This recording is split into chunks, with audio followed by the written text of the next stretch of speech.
Once you've built and designed your perfect funnel in Heyflow, it's time to share it with the world. The most popular way to do so is by connecting a domain to your funnel. My name is Laura and welcome to Heyflow.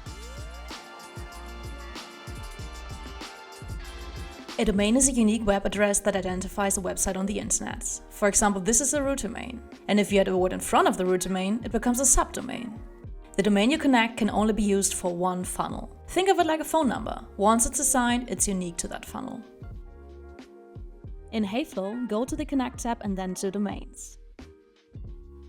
Click on Add Domain and enter your domain. Since root domains are usually used for the main website, it's best practice to add a subdomain. Next, you receive a CNAME record with a host and a value. Add this information to your DNS settings. Once the CNAME is set up, go back to Heyflow and click Connect. If everything is configured correctly, we'll automatically create an SSL certificate for you. You can also activate the domain as a dynamic domain.